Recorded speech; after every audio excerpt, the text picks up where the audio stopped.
સંતાન તારો મુજરેણ શિયાનામ તાનિજાચાર્યમ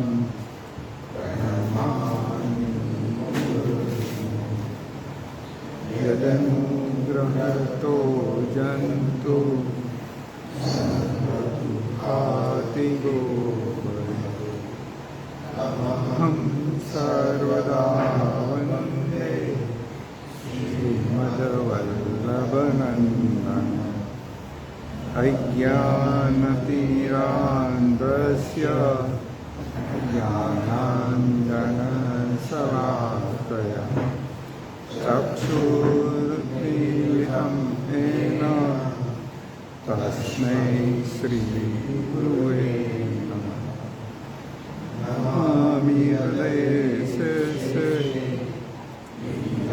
ક્ષીરાબ્ધિસાયિનઃ લક્ષ્મી સહસ્રલીલાતિ સેવ્યમાनं કલાનિધિ ચતુર્ભીશ્ચ ચતુર્ભીશ્ચ ચતુર્ભીશ્ચ ત્રિભીશ્ચા ષડભી વિરાજતે યોસો પંચતા હૃદયે.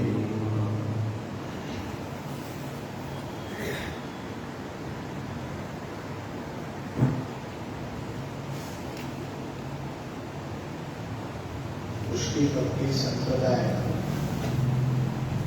ને અનુસરણ કરનારા જિજ્ઞાસુ અનુયાયીઓ માટે, ખાસ કરીને યુવા વર્ગ માટે આપણે આ વર્ગની વિચારણા કરી છે. અને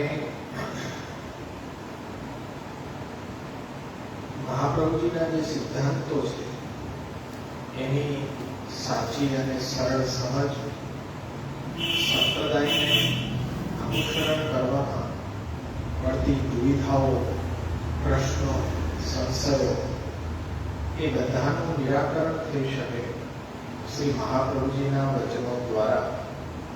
અને આપણે પુષ્ટિ ભક્તિ સંપ્રદાયને આપણી દેશકાલ પરિસ્થિતિને અનુરૂપ કેવી રીતના સિદ્ધાંતોનું પાલન આપણા જીવનની અંદર કરવું જોઈએ તેની સમજ પાયાથી વર્તમાન સમયમાં બહુ ઓછી મળી રહી છે.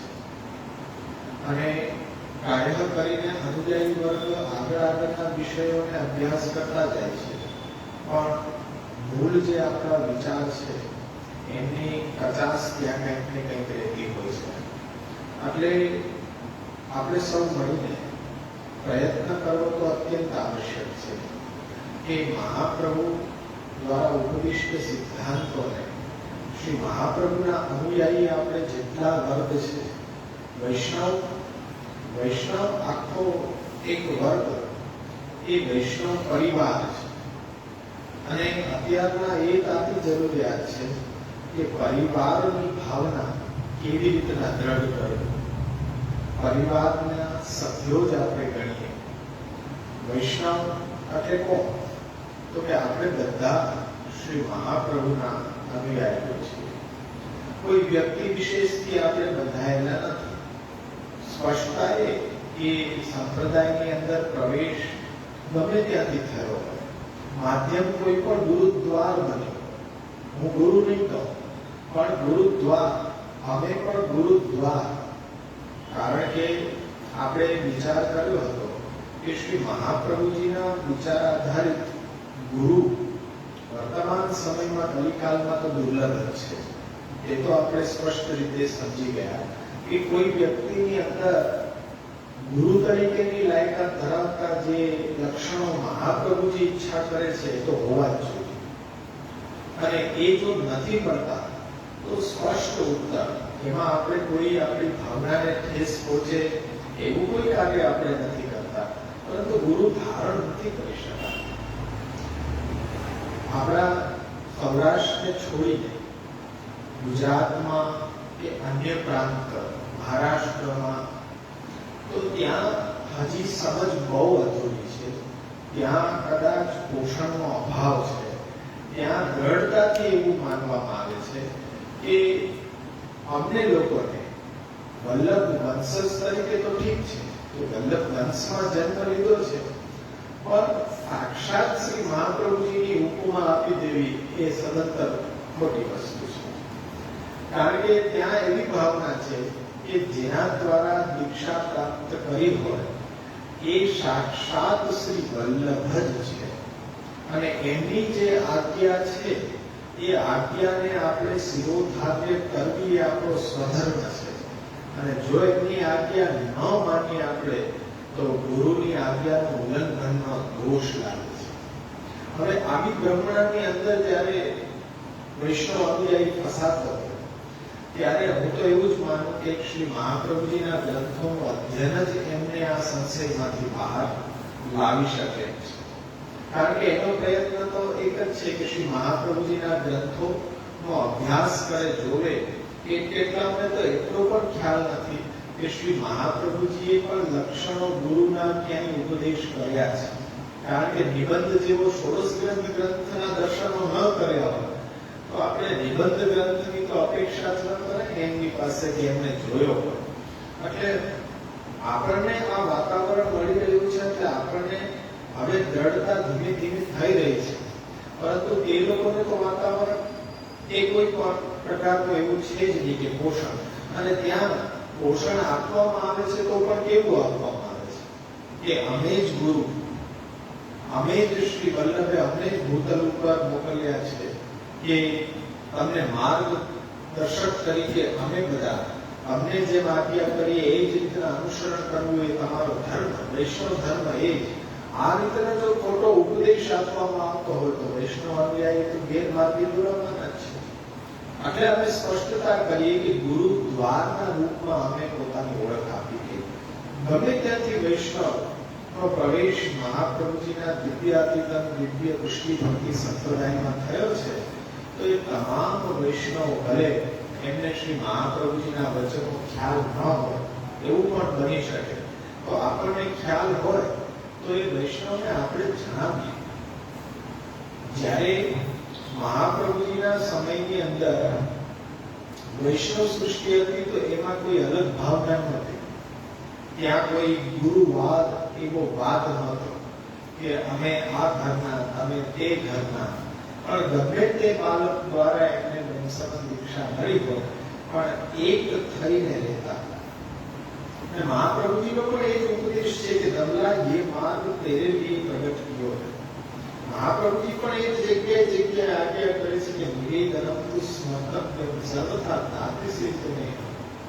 હવે તાદૃશ્ય જેને આપણે ઓળખી શકીએ નહીં, એટલે હાલના સમયની અંદર તો પોતાના ઘરની અંદર રહીને સત્સંગ ઇત્યાદિ કરવો એ જ એકમાત્ર આપણા માટે તાદૃશ્ય. 84, 252 એ જ આપણા માટે તાદૃશ્ય. પણ એ 84, 252 વૈષ્ણવની વાર્તામાં પણ જ્યાં સુધી શ્રી મહાપ્રભુજીના ગ્રંથોનું અધ્યયન નહીં હોય તો આપણે સિદ્ધાંતોને સમજી શકશું નહીં.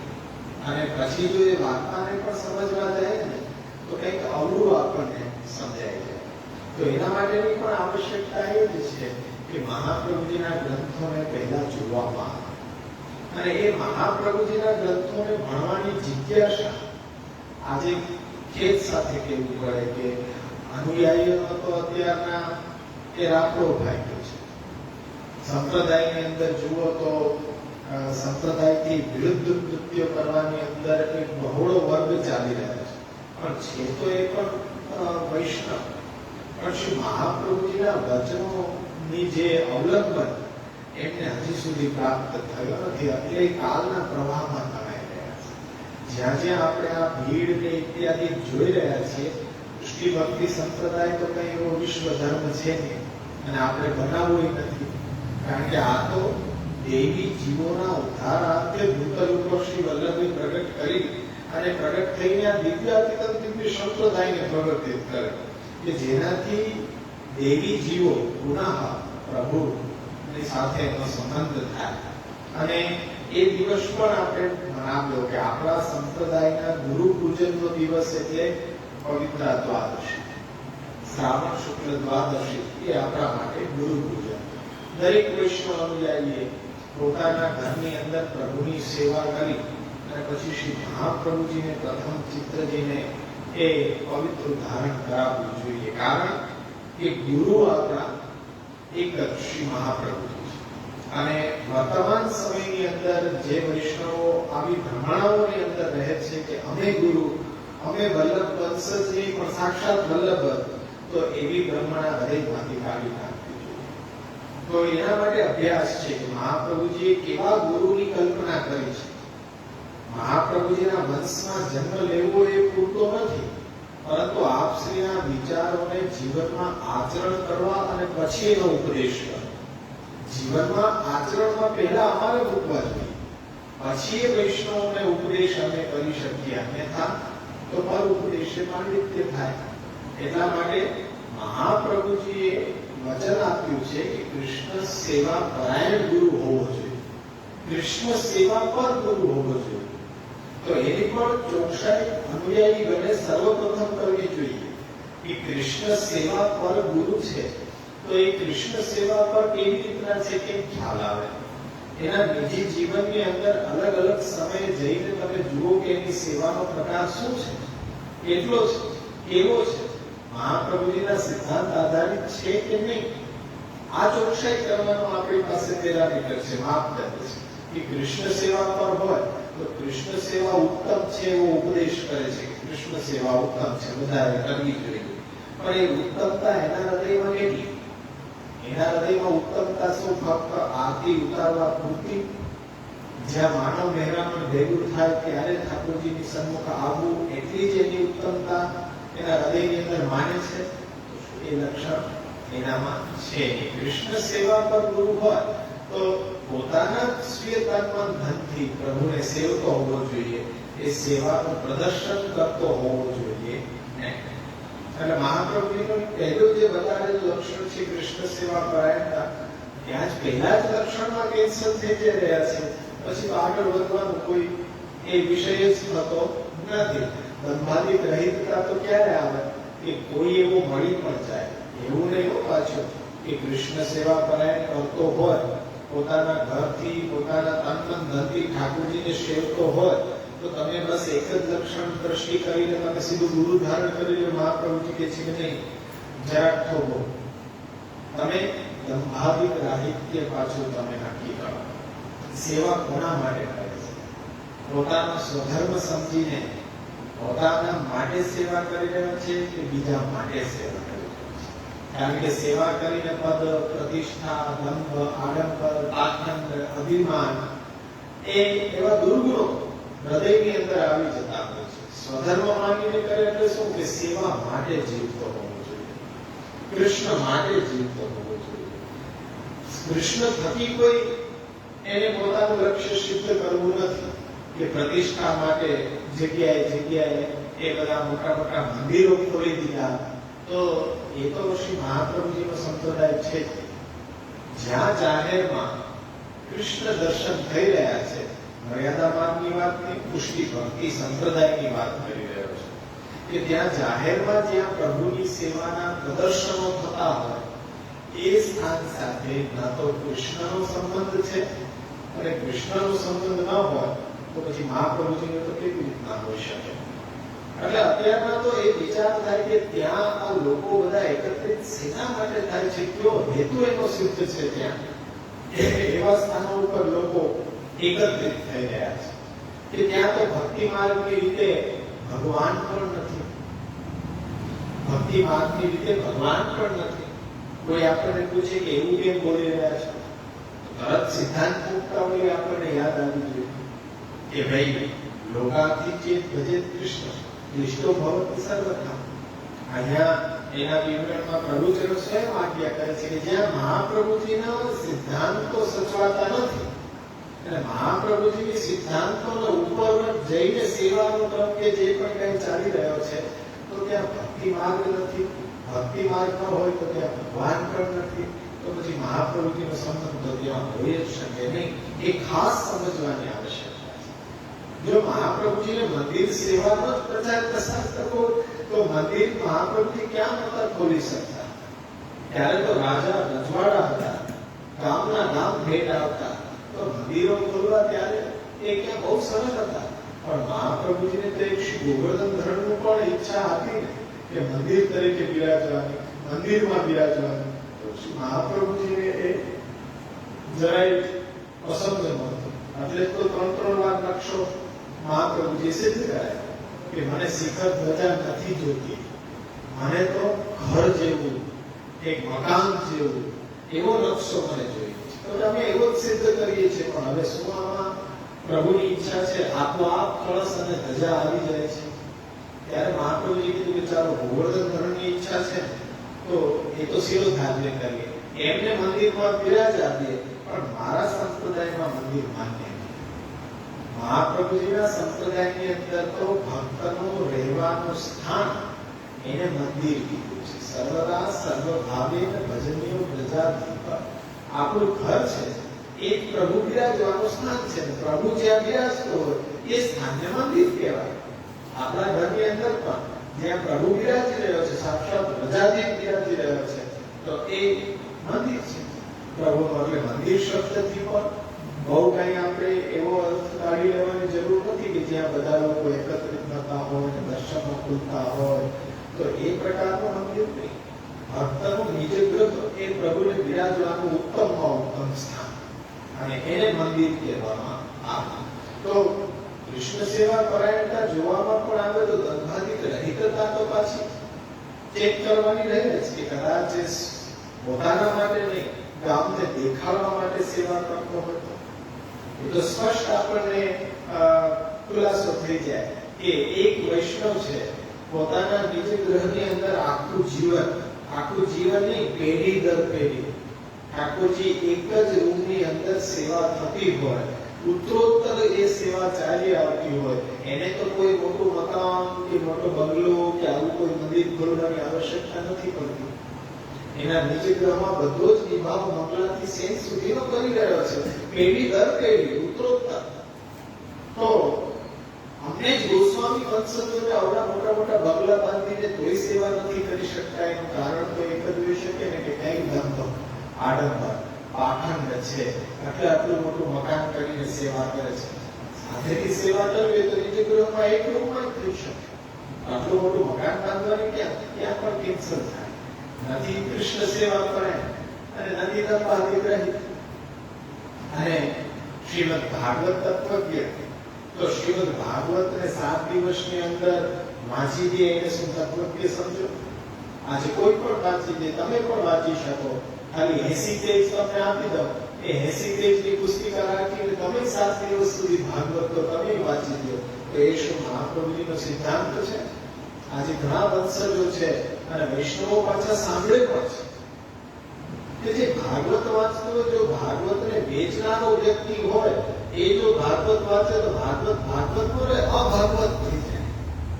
અને આપણે વળી પાછા એના શ્રવણ કરીએ શબ્દોને, તો આપણો ભક્તિ ભાવ છે એ તો અવશ્ય એ ઘટવાનો છે. ગમે તેવો વલ્લભવંશ વિદ્વાન કેમ ન હોય, પણ એ વ્યાસપીઠ ઉપર બેસીને ભાગવતની કથા કરી શકતો નથી. તો મહાપ્રભુજીના સિદ્ધાંતને જો સમજતો હોય, એ પ્રમાણે જીવન જીવતો હોય તો એટલું ન સમજે. પાઠનીયમ પ્રયત્નેન સર્વ હેતુ વિવર્જિતમ વૃદ્ધિ અર્થમ મે વિયોજિત પ્રાણકંઠે ગતે અપી. ચાલો એમાંથી પણ કેન્સલ થાય છે. તો અત્યારના તો એક પણ લક્ષણ આપણને એવું નથી મળતું કે જેને આપણે ગુરુ કહી શકીએ. છતાંય આપણે બધા એક ગુરુ શબ્દથી કેવા કેવા વ્યક્તિઓ સાથે બંધાઈ જાય છે. એટલે મહાપ્રભુજી તો અત્યારના અનાવતાર કાળની દશાની અંદર પણ આપના વાંગમય સ્વરૂપે આપણને સાચો જ રસ્તો બતાવે છે. આવા લક્ષણ વાળો ગુરુ ન મળે ને તો તમે જાતે જ તમે સેવામાં પ્રવૃત્ત થઈ જાઓ. અને સેવાનો પ્રકાર છે અનુભવથી તમને આવડતો થઈ જશે. કોઈ તમને પ્રસંગ ઠાકોરજીની કૃપાથી એવો બનશે, કોઈ એવો વ્યક્તિ તમને મેળાપ કરાવશે કે જે તમને સેવા શીખવશે, જે તમને સેવા કરતા પણ કરશે. તો એ તમે અત્યારના દૂર વ્યયોની સેવાથી તમે સેવામાં પ્રવૃત્ત થઈ જાઓ. તદ અભાવે સ્વયંવાપી મૂર્તિ કૃત્વા હરે પ્રતિ પરિચર્યામ સદા કુર્યા તદ્રૂપમ તત્ર ચ સ્થિત. અને જાતે પુષ્ટ કરવાની પણ આવશ્યકતા નથી. અત્યારના સમયની અંદર જે મહાપ્રભુજીના સિદ્ધાંતને અનુસરણ કરતો હોય, જીવતો હોય એવો જો ગુરુ પ્રાપ્ત થાય તો પુષ્ટ કરાવવા જવાય. બાકી પુષ્ટ કરાવવાની વિધિ જે જનસ્પર્શ કરીને આપી દેવા, ઠાકોરજીના દર્શન કરીને પધરાવી દેવા, ઠાકોરજીને વાટકી ભોગ કરી દેવી, એનાથી પુષ્ટ નથી થતા. ઠાકોરજી પુષ્ટ કરવાનો પણ પ્રકાર આપણો વિશિષ્ટ પ્રકાર છે આખો, કે અમારો ભાવ અમારા સેવ્ય સ્વરૂપમાં જેટલો છે એટલો જ ઠાકોરજીને પુષ્ટ કરીએ. વૈષ્ણવના ઠાકોરજી એમાં એ જ ભાવ અમે સ્થાપિત કરીએ ત્યારે ઠાકોરજી પુષ્ટ થાય. એ જરા પણ નૂન્ય નથી.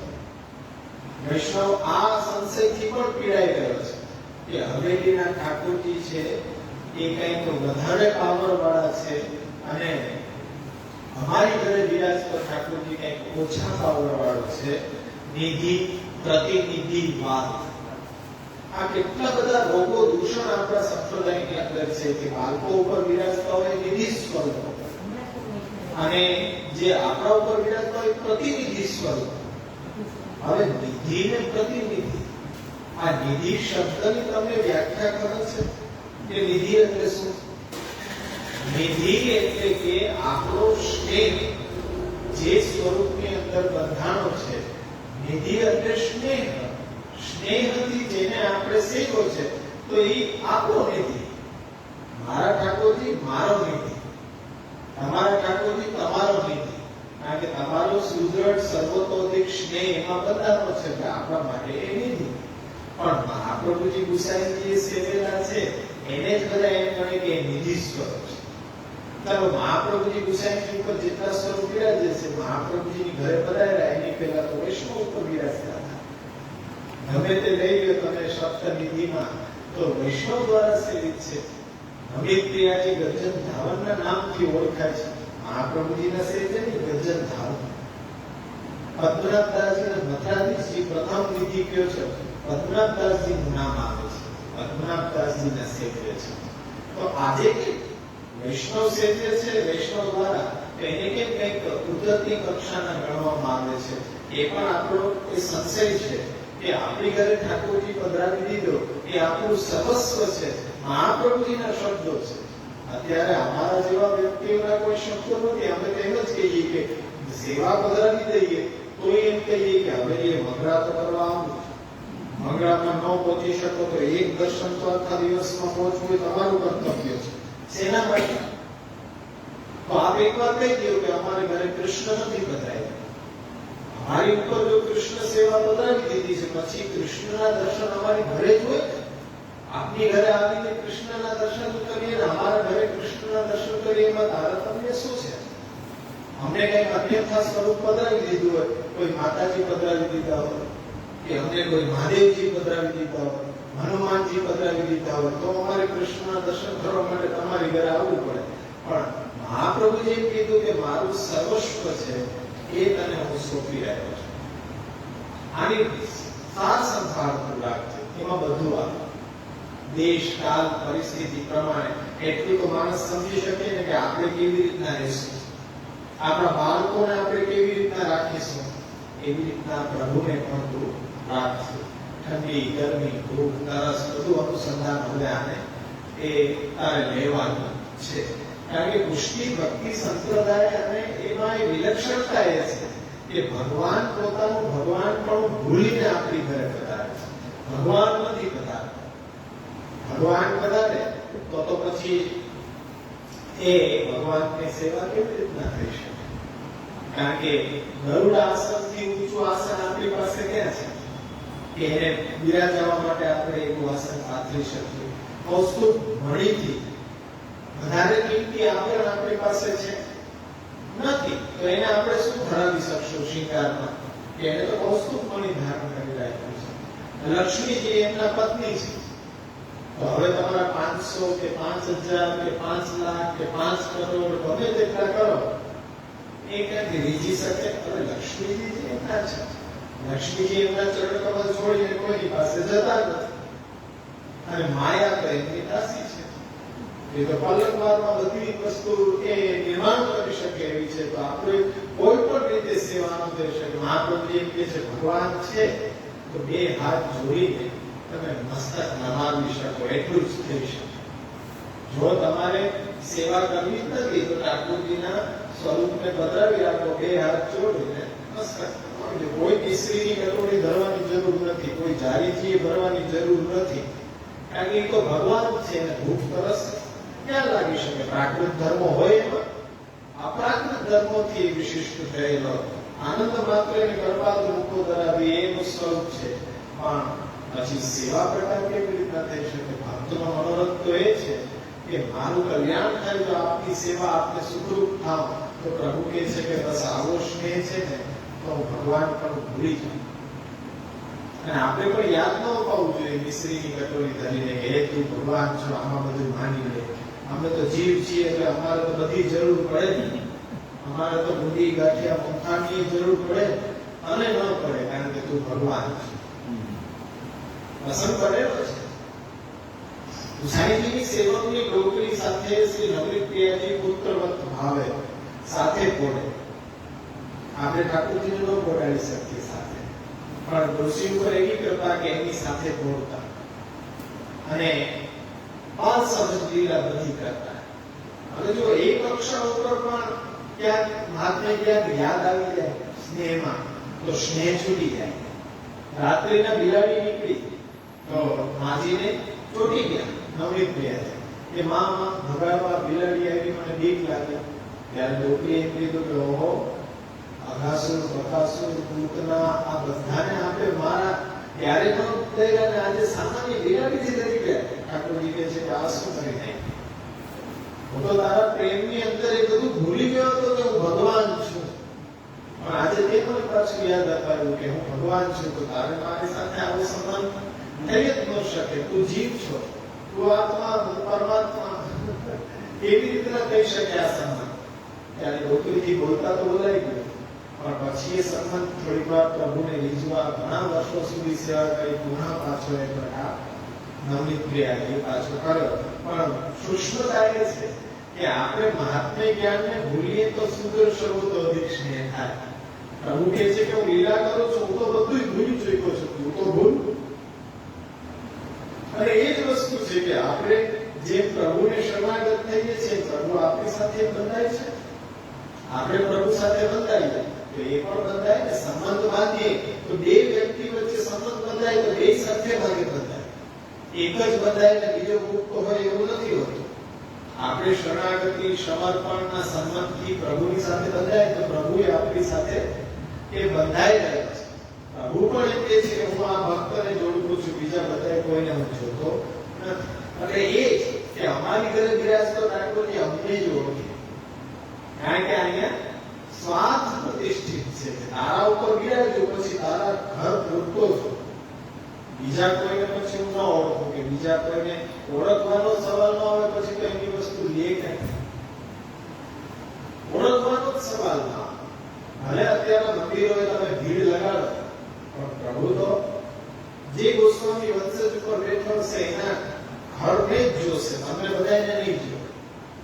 કારણ કે એ તો અહીંયા સ્વાર્થ પ્રતિષ્ઠિત છે, પરાર્થ પ્રતિષ્ઠિત નથી. જગતનો ઉદ્ધાર કરવા તો જગત ઉદ્ધારક તરીકે બિરાજ્યો છે, પણ એક ભક્તનો ઉદ્ધાર કરવા માટે એના ઘર પૂરતો સીમિત થઈને હું એની ઘરે બિરાજ્યો, બીજા કોઈને હું ન હોઉં.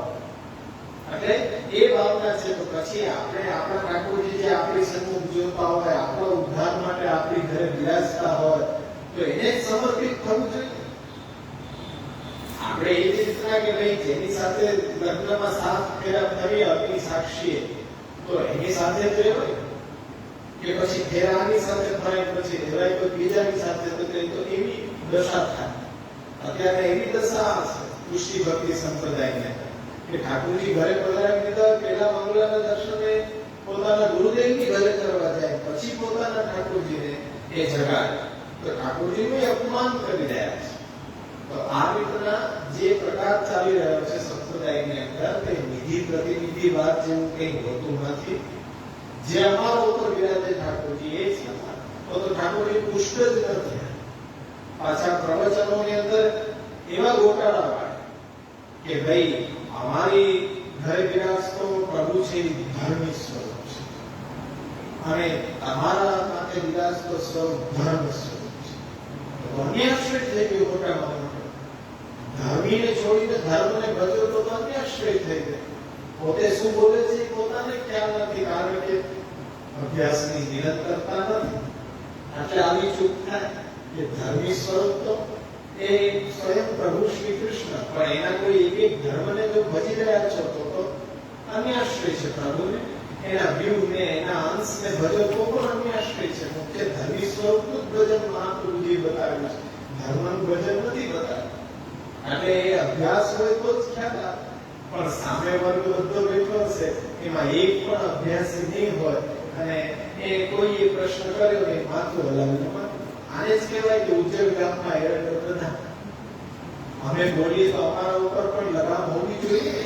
તમને ખ્યાલ હોત તો એ તમે પ્રશ્ન કરી શકો કે આ આપણે કહ્યું ક્યાં અર્થમાં મહાપ્રભુજીના વચનો અમે કહીએ કે એમાં એક પણ એવું નથી આવતું કે અમારી ઘરે કઈક ઉણપ છે પ્રભુની અંદર.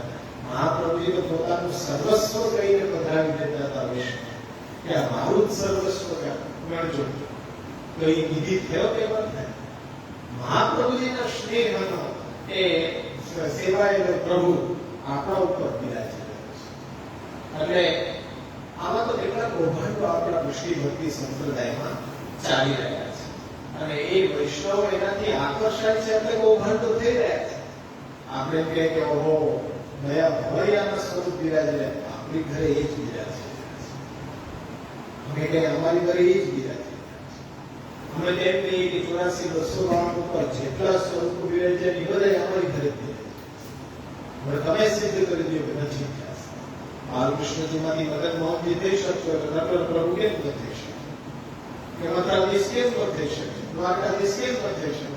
ये यथामाम करतो તે કામ સત્ય બજાવ. અમારે ક્યાં જવાની જરૂર નથી પડતી. માંગમય સ્વરૂપે વલ્લભ ઘરે બિરાજી રહ્યા છે. વૈષ્ણવે જ્યાં મહાપ્રભુજી બિરાજી રહ્યા છે ત્યાં નિત્ય મહાપ્રભુજીનો એ સંયોગનો આનંદ લીધો છે પોતાના સ્વગૃહની અંદર. બેઠકથી જવાની જરૂર નથી પડી. અમને તો લાગતું નથી કે મહાપ્રભુજી અલગ છે, કે અમારા ઘરથી ક્યાંય દૂર બિરાજતા હોય, અમારી ઘરે જ બિરાજે છે મહાપ્રભુ. એવો ભાવ છે એટલે ઈચ્છા નથી થતી. અમે પણ ઘણા કહે છે વર્ષના એક દિવસે પવિત્ર દરબાર બેઠકથી નથી જતા, પણ અમારો ભાવ એવો છે કે મહાપ્રભુજી અમારા શહેરમાં નહીં અમારા ઘરની અંદર બિરાજે છે. અમને તો સાક્ષાત એ અનુભવ થઈ રહ્યો છે અને અમે એ પવિત્ર ધારણ કરાવી દીધા મહાપ્રભુજીને. પછી ખાલી એક ક્રિયાકર્મ કરવા માટે ત્યાં જઈને ધરાવો તો બધા જોવે કે આવશ્યકતા કોઈ નથી. કારણ કે મહાપ્રભુજી તો ત્યાં પણ રહપ્રિય છે. મહાપ્રભુજીના સંપ્રદાયની અંદર ચાલીને મહાપ્રભુજીના સિદ્ધાંતોનું પાલન ન કરતા હોય એવા લોકો બધા જતા હોય તો મહાપ્રભુજી પ્રસન્ન હોય. દામોદરદાસ ની વાર્તાની અંદર આવે છે કે સ્ત્રીએ અન્યાશ્રય કર્યો તો દામોદરદાસને પીઠ દઈને બિરાજી ગયા. મારાથી તો કોઈ અપરાધ નથી, એવું થઈ ગયો તો મને આપ જણાવો, આપ મારાથી રુષ્ટ કેમ થઈ ગયા? તો તારાથી તારી સ્ત્રીને જઈને પૂછે. મેં એક વાર કીધું કે સંતતિ રૂપે પુત્ર અવતરશે, છતાં પણ એને જ્યોતિષ કે પૂછેલું છે, અમારા ઉપર અવિશ્વાસ કર્યો છે.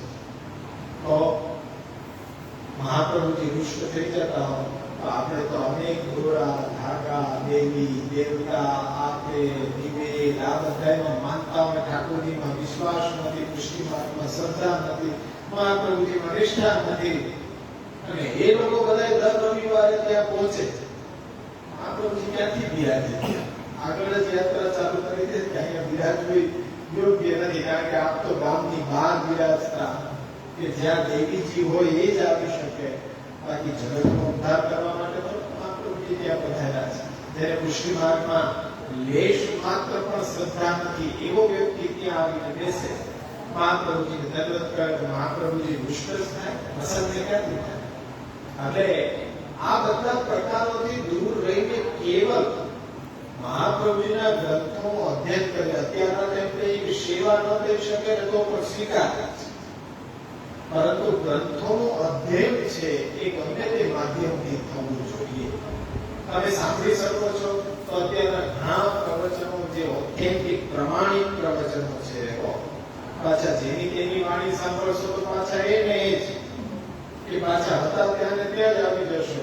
કારણ કે અનેક સંશયો, અનેક ત્યાં પ્રતિબંધો તમારી સેવામાં આવી જશે. પણ ઓથેન્ટિક પ્રવચન હોય ત્યાં આપણને એ પ્રમાણ કેવી રીતના મળે કે મહાપ્રભુજીના વચનો સાથે એ સટીક બોલી રહ્યા છે. અન્યથા કંઈ પણ વાણીનો ઉચ્ચાર કરતા નથી. પોતાના ઘરના વિચારો એ આપણને આપતા નથી. એ અર્થે આ જે પ્રસંગ આપણે પવિત્ર બારસના દિવસે ગુરુ પૂજન કરીએ છીએ, ઘણા બધા પ્રશ્નો મારી પાસે આવ્યા કે અમારા અહીંયા ગામની અંદર, શહેરની અંદર, પાઠશાળાની અંદર બાળકોને એવું ખોટું શીખવાડવામાં આવે છે કે આપણે હવેલીએ દર્શન કરવા જવા જોઈએ, ત્યાંનો પ્રસાદ લેવો જોઈએ અને ત્યાં બિરાજતા બાળકો જ મહાપ્રભુ છે. તો આવું કે જ્યારે બાળકોને શીખવાડી દેવામાં આવશે ખોટું તો આગળ ભવિષ્યમાં તો એ જ અનુસરણ કરશે. અને એ જે શિક્ષક છે એ આપણા ગ્રુપની અંદર જોઈન્ટ છે ને આપણને આપણા સત્સંગની અંદર એ સાંભળે છે, એને ખ્યાલ છે અને એ પણ અહીંયા શિક્ષક છે પાઠશાળા, પણ એને અવસર આપવા જ દેવામાં આવતો નથી. બાળકોને કંઈક કે અમે નહીં કહ્યું, બીજા દિવસે તમે દોષ જુઓ છો, તમે બાળકોને બગાડો છો, તમે બાળકોમાં એ શ્રદ્ધા છે એને હટાવીને તમે ખોટું બધું ભરાવી દેશો. જે સત્ય વસ્તુ કહેનાર છે એને કહેવા નથી દેતા. અને એ એમ કહે છે કે ગુરુદ્વાર માનો, ગુરુદ્વાર માનો કે મહાપ્રભુજી દ્વારા જે સંપ્રદાય છે એમાં તમને એક દ્વાર છે કે દ્વારથી પ્રવેશ કરાય. એ દ્વાર છે આ બધા. પણ મહાપ્રભુજી રૂપ તો ન જ કહી શકાય. વલ્લભ નામ ધૈર્ય સદૃશો ભાવિના ભૂતો સત્યવી, એવી રીતના તમે એને શ્રી મહાપ્રભુજી ગણો તો એને બોલવા જ દેવામાં નથી આવતો. એટલે આ માધ્યમથી પણ આપણે વારંવાર આપણે કહીએ કે આ યુવાનોને પ્રેરણા આપવા માટે આપણે વર્ગ આયોજન કરીને પ્રયત્ન આપણે કરવાનો છે.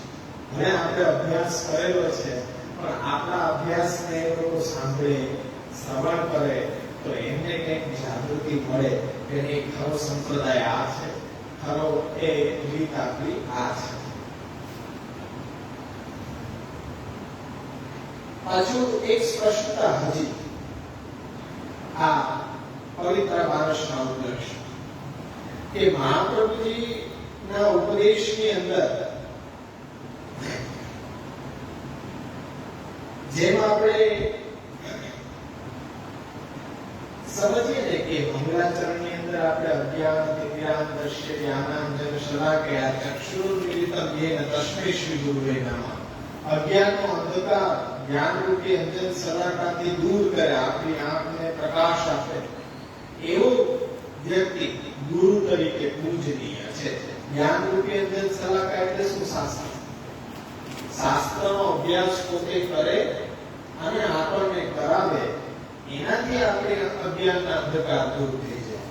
કોઈ માથા ઉપર હાથ મૂકી દે કે ભોજપત્ર કરી દે કે સંધ્યાનું જલ આપી દે કે પછી જાદુ મંત્ર કોણા કરે કે પછી તમારી પાસે કોઈ એ વિધિ કરાવે, યજ્ઞ યાગાદિક કરાવે, તમને આહુતિ નખાવે, પિતૃ દોષ દૂર કરવા માટે તમને કોઈ કિમિયા બતાડે, આ તો હજી આંધળા બનાવે છે.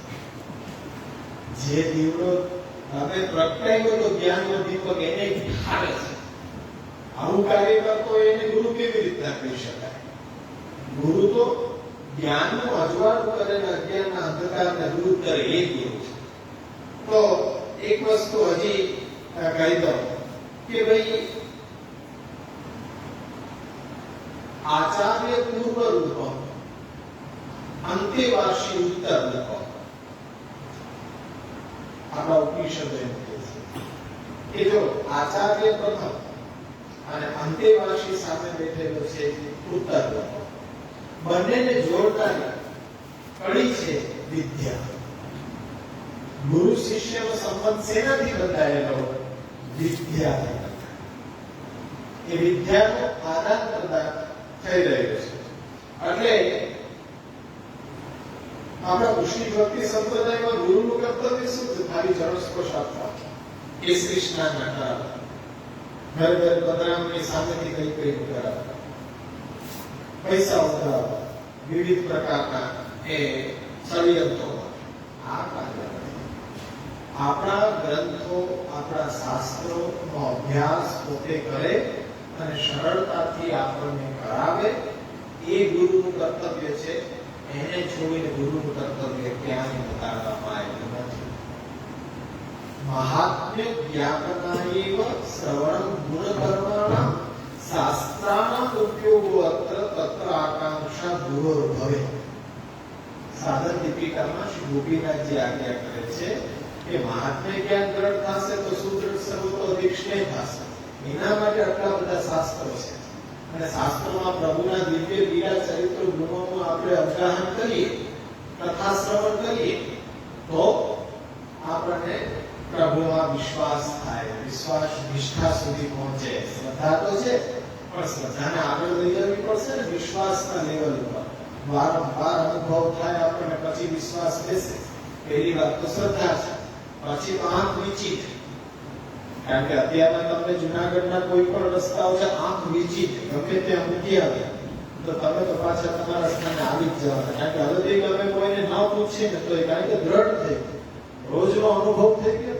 પણ જો તમને અમદાવાદમાં મૂક્યા હતા તો હજી પૂછવું પડે, ગૂગલ મેપ લેવો પડે, કારણ કે ત્યાંનો અનુભવ નથી આપણને. એ જ વસ્તુ આ છે કે વારંવાર શ્રદ્ધા શું હોય કે હજી તમને શ્રદ્ધા છે કે વૈષ્ણવ છીએ એટલે આપણે 5 પાઠ કરવા જોઈએ, અષ્ટાક્ષરની માળા કરવી જોઈએ, એટલું જ ખાલી ધ્યાનમાં છે. વૈષ્ણવ કુળમાં જન્મ લીધો એટલે આ કર્તવ્ય થાય. શા માટે, શું કામ, શું પ્રાપ્ત કરવું છે એવું કઈ નહીં. આજના યુવાનો ખાલી એટલું જ વિચારે કે બે હાથ જોડીને મમ્મી કહેતા હોય ને પપ્પા કહેતા હોય ઠાકોરજી જ્યાં બિરાજતા હોય ત્યાં દંડવત કરી લે, એનાથી વિશેષ કઈ પણ નહીં. આ શું છે? શ્રદ્ધાનો ભાવ તો છે, આવે તો છે. એને ધીમે ધીમે વિશ્વાસ ઉપર લઈ જવા. વિશ્વાસ ઉપર લઈ જવા કે એને જે અનુભવ થાય એવી રીતના આપણા સિદ્ધાંતોને આચરણ કરીને બતાડવા પડશે કે ના સાચું કહેતા હતા. વારંવાર અનુભવ કરશે તો વિશ્વાસ બેસશે અને વિશ્વાસ આવી ગયા પછી એ રીતના ચાલવા માટે એટલે નિષ્ઠા સુધી ઝડપથી. પણ એના માટે પ્રયત્ન છે, પ્રયત્ન કરવો પડે. 5 બેઠા હોય તોય ભણાવવું પડે, 2 બેઠા હોય તોય ભણાવવું પડે. શાસ્ત્રી વિધાન ધરાયેલું હોય તો જ હું કઈ બોલું એવું જરૂરી નથી. અને હું જ વિદ્વાન અને હું જ વારંવાર એ સંસ્કૃતમાં અત્યારનો અડધી કલાક બોલી જાઉં તમને કઈ સમજાય નહીં.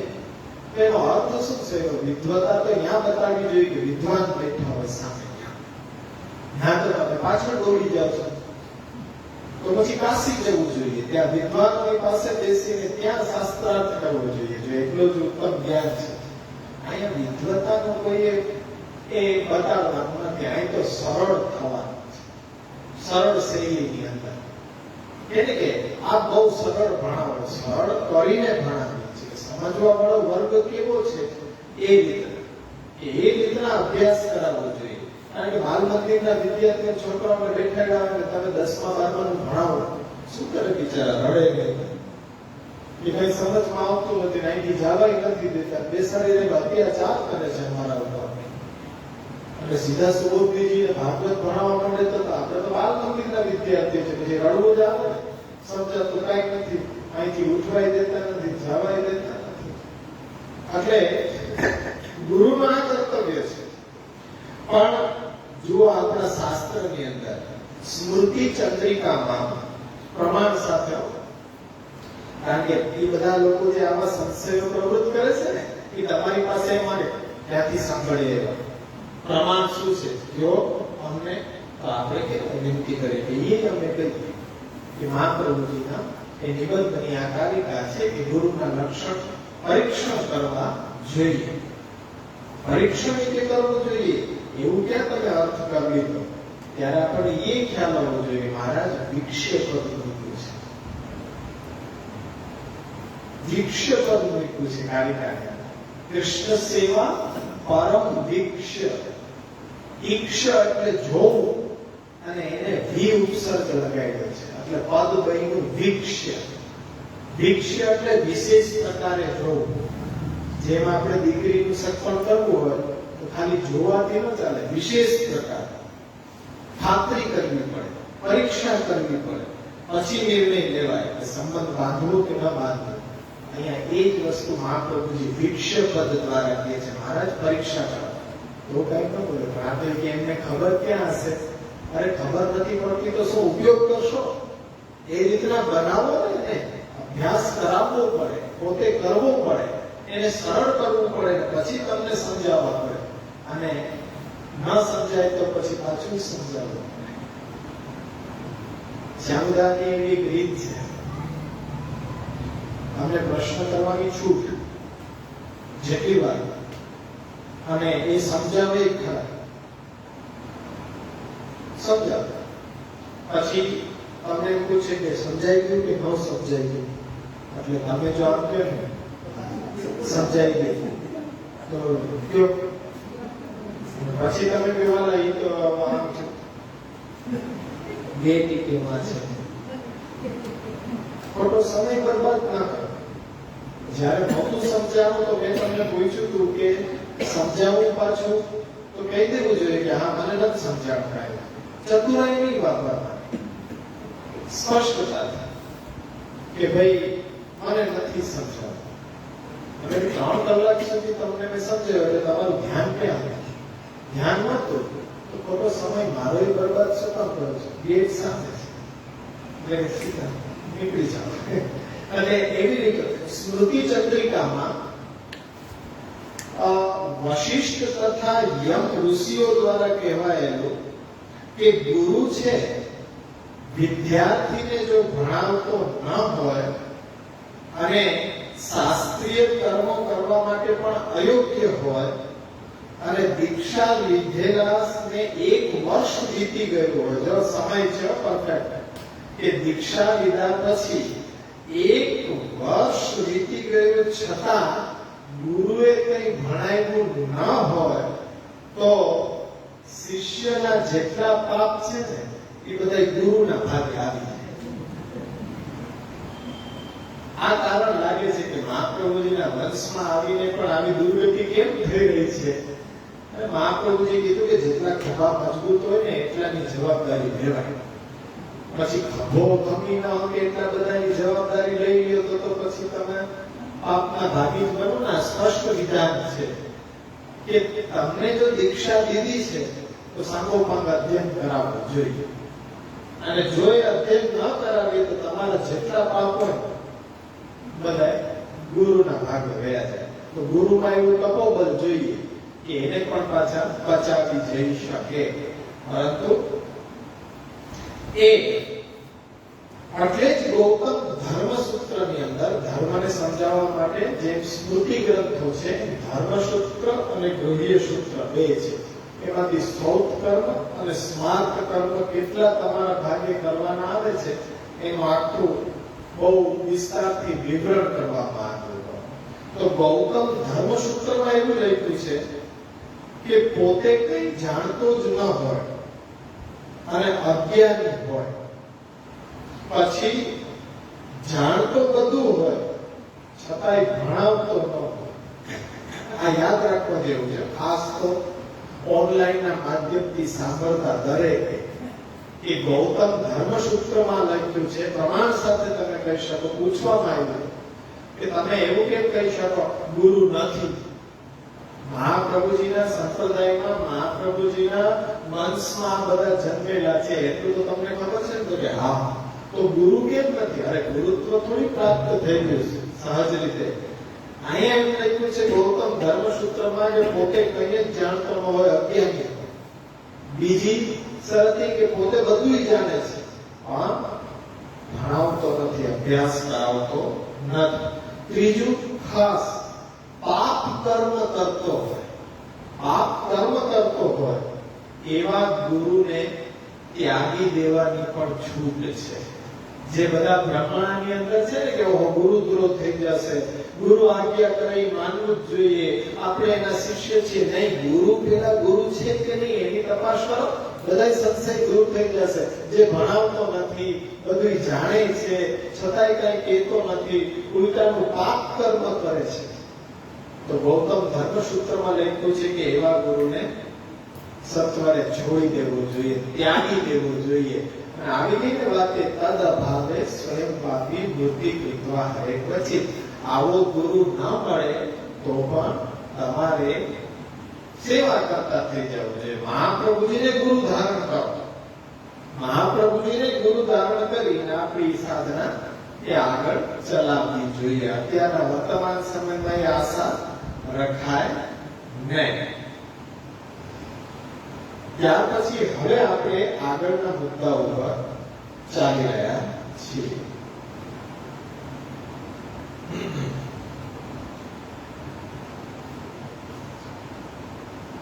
હવે પુષ્ટિ પથ,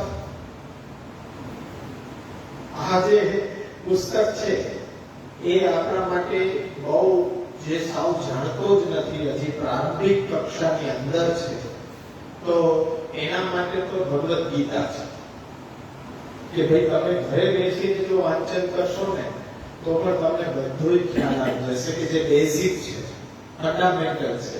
પેલા ભરતી ભરાય, પછી એના ઉપર ઇમારત ચણાય, અને એ ભરતી ભરવાનું જ કામ મુખ્ય છે. ઇમારત તો ફટાફટ ચણાઈ જશે.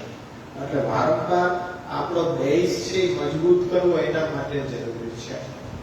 બાળકોને ભણાવવું હોય તો પ્રવેશિકા અને પુષ્ટિ પ્રવેશ, પણ આપણે એટલું તો સમજતા જોઈએ, પણ પુષ્ટિ પથથી આપણા બધા સંશયો દૂર થઈ શકે એવી ગાઈડલાઈન છે કે જે આપણા હાથમાં છે. હજી બહારના લોકોને ખ્યાલ નથી કે આ બધું શેમાંથી, કેમ, કેવી રીતના, ક્યાં મળે.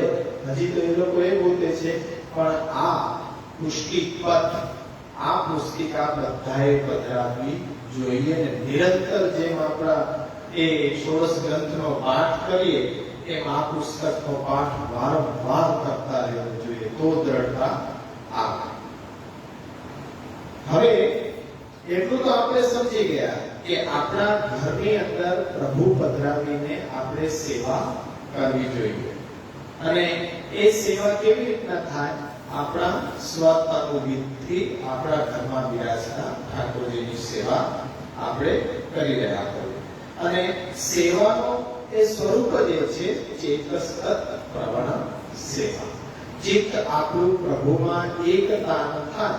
જેમ અભ્યાસ કરવા માટે વિદ્યાર્થી બેઠો હોય ત્યારે એનું ચિત્ત એકાગ્ર અભ્યાસમાં જેવું હોય કે આજુબાજુ એનું પછી ક્યાંય ધ્યાન ન હોય, એ રીતના આપણું સેવા સમયે ધ્યાન બીજે ક્યાંય ન હોતા પ્રભુમાં જ રહીએ એવી એકાગ્રતાથી આપણે સેવા કરવી જોઈએ. હવે એકાગ્રતા જેટલી સેકન્ડો, મિનિટમાં જે નહીં આવે, સેકન્ડ પણ આવી જાય તો એ આપણા માટે સૌભાગ્યની વાત છે કે એ સેકન્ડોમાંથી મિનિટોમાં આવે, મિનિટોમાંથી કલાકોમાં આવે, અને કલાક પછી એ નિત્ય થઈ જાય તો આપણો બેડો પાર થઈ જાય. એના માટેની સાધના છે. આપણી સેવા છે સાધના છે. જેમ યોગ સાધના કેવી છે? 8 પ્રકારના એ છેલ્લે સમાધિ આવે, પણ એ પહેલા એ જ આપણો યોગ છે, એ સેવા છે.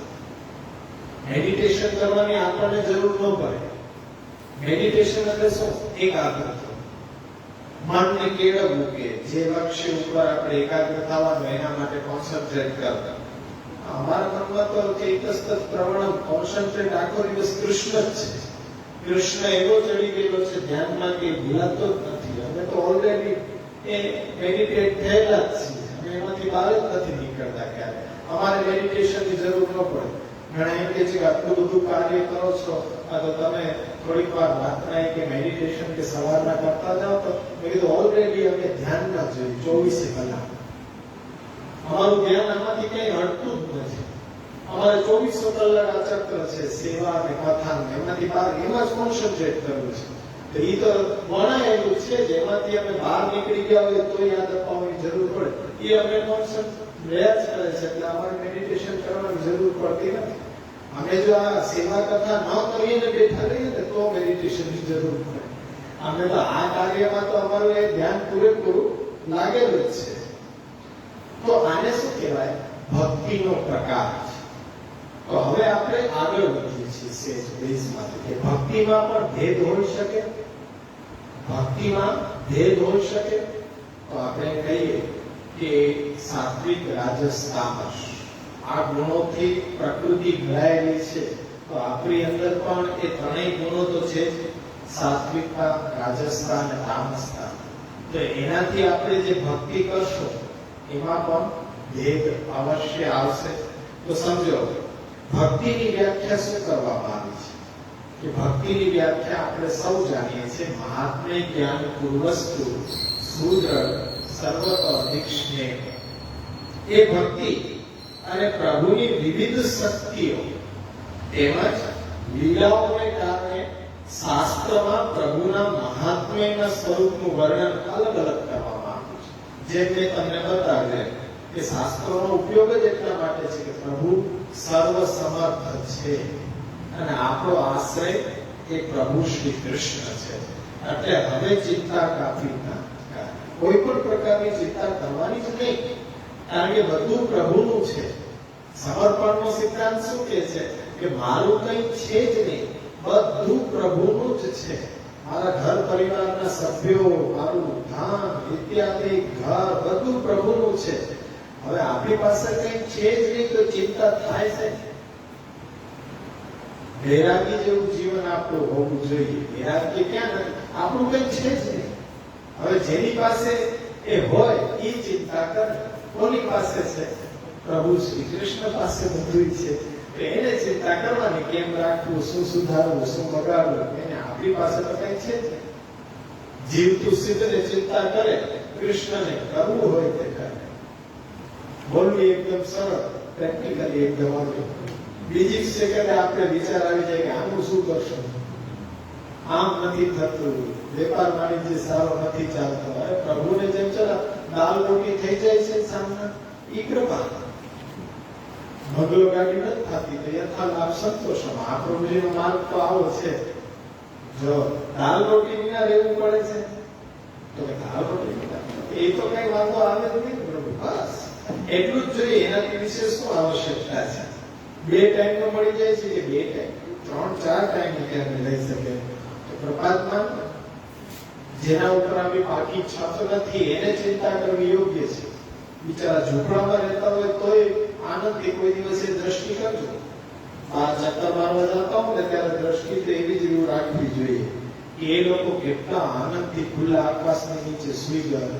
આપણે ગોળી લઈએ તોય નિંદનમાં, અને એને પ્રભુ કૃપાથી ખુલ્લા આકાશ નીચે. અને મેં તો એવું જોયું છે કે આપણે તળાવ દરવાજાથી આગળ નીકળીએ ને વૈભવ ફાટક સુધી પહોંચે તો પહેલા ત્યાં અસ્થિ ને બધો ઢગલો કચરાનો કરી દેવામાં આવતો. ગંજ ખકડાયેલા રહેતા પહેલા.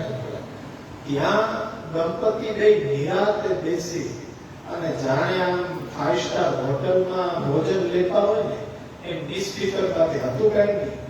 એ ખાલી ડબ્બામાંથી રોટલી ને એવું જ ખાતા હતા, પણ એટલા માભાથી ખાતા હતા એમ કે ત્યાં બેસીને એટલા નિરાતે.